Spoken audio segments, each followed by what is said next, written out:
In a surprising move, there is an anti-censorship group that is going after Connecticut for its removal of these light gun games, which, for the record, I didn't agree with the removal in the first place.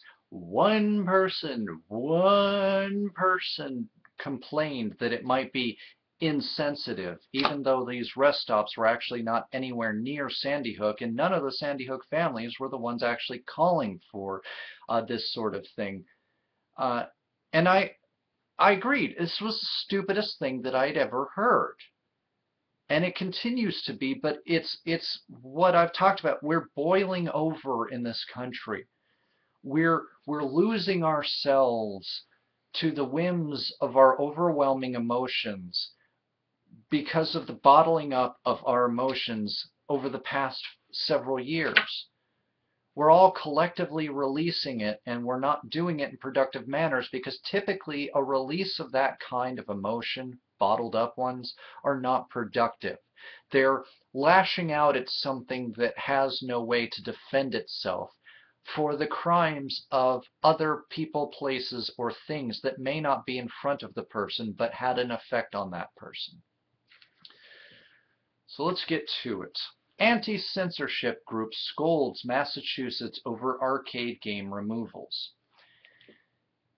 Gamers have good reason for feeling beat up as the American conservation on gun violence seems to lurch inevitably towards scary, scary video games as a scapegoat.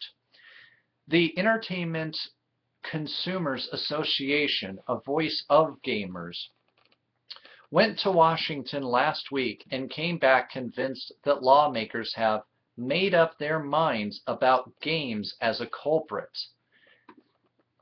And that's exactly what I've been talking about. These people want to restrict or annex these games as much as they possibly can and want to leave guns alone.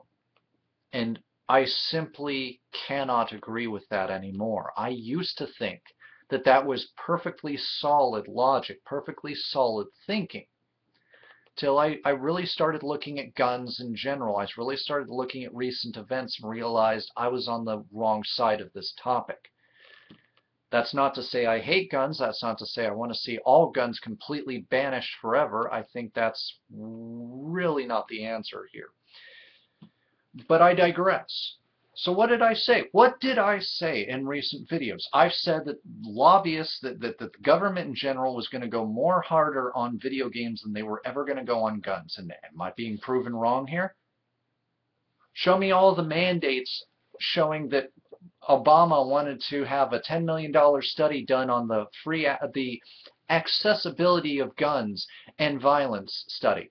Oh, right, that's because it doesn't exist. But a $10 million proposal for the CDC, people who I dislike in this field because they tend to be as timid and tend to have the same unsupported ideals that there must be a link between violent video games and real life violence, despite the fact that there's no link that's been found there. But no, he wants to then take $10 million at a time when that $10 million could really go towards things that we really need to have fixed, toward a study to find out what I've constantly been telling you. But this is no different than when, say, that guy with the glasses went to bat for us with Congress about ACTA and PIPA and all of those, and what they felt. Luckily, for the sake of the internet and everything that we hold dear, that didn't come to pass. But there are still these senators who are convinced, oh, that the internet is this evil thing. Video games, they're also an evil thing. All these things somehow contribute to an external force that somehow overrides our internal morality. Oh, that's right, silly Octavius. I keep forgetting that all morality is external morality. It's a matter of social morality, mob morality, and godly morality, that a person cannot have inborn internal morality. No, no, no. That would be silly. That would be like that we can be moral people without their versions of morality shoved down our throat. But That would just be silly, right?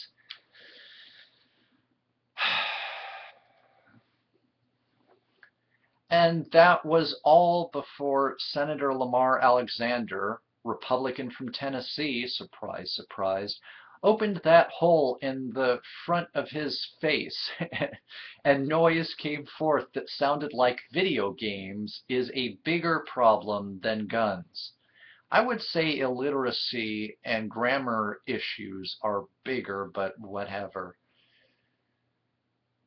Well, the National Coalition Against Censorship has now gotten involved as much as it can so far, anyways. The NCAC, a 40-year-old free expression advocacy group, has called out Massachusetts Department of Transportation for its removal earlier this month of some video games from the arcades in the Turnpike and rest stops managed by the state, reminding that video games, according to 2011 Supreme Court decision, are protected speech under the First Amendment. The NCAC told Transportation Secretary Richard A. Davey that, quote, removing certain games because some people object to their message or content is equally constitutionally problematic. There is no legitimate state interest that would be asserted to justify removing specific games to appease the sensibilities of certain motorists. The NCAC's John E. Berlin continues. It is no more acceptable for the department to remove certain kinds of video games than it would be to selectively remove other materials in the rest stop and concessions because some motorists find something in them objectionable.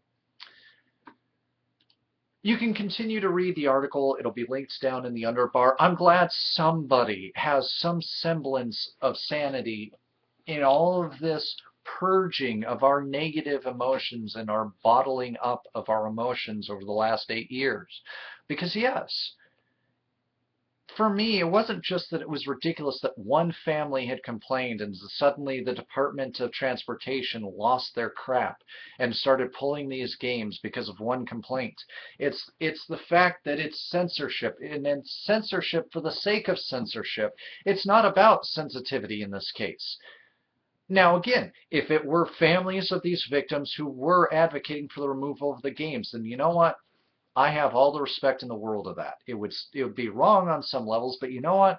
They kind of earned that right, at least in this time of their mourning, to ask for that. But because it's not them, because it's people asking on behalf of them, that disgusts me to my core, amongst other things that have disgusted me in recent things here. There was no precedent for this. You're typically shooting at terrorists. Oh, I'm sorry. We're not supposed to shoot at terrorists who are shooting at our fictional video game character anymore. You know, or we're shooting at dinosaurs that have run rampant and are killing people. Oh no, we're supposed to let those dinosaurs kill people because using guns against fictitious guns in a fictitious setting against fictitious dinosaurs, well, that's just wrong. That's oppressive and offensive to our dinosaur ancestry that we may have had at one point in our existence as an evolving species. Right? Right? Although, of course, we don't share a family tree with dinosaurs, but I digress. It was stupid when it happened. It continues to be something that is stupid, and I just don't understand the rationale. Mainly because there is no rationale. It's somebody being butthurt, and it's another industry bowing down to that at a time when I've already been sick to death after working retail at how much industry bends to the whims of usually unreasonably offended people. One key time of us not bending, and I was actually happy about that, was the lady who tried to claim that we were being discriminatory against girls because our company at the time had the blue VTech systems on sale, but not the pink, as if the daughter really gave two craps. It still plays the same games.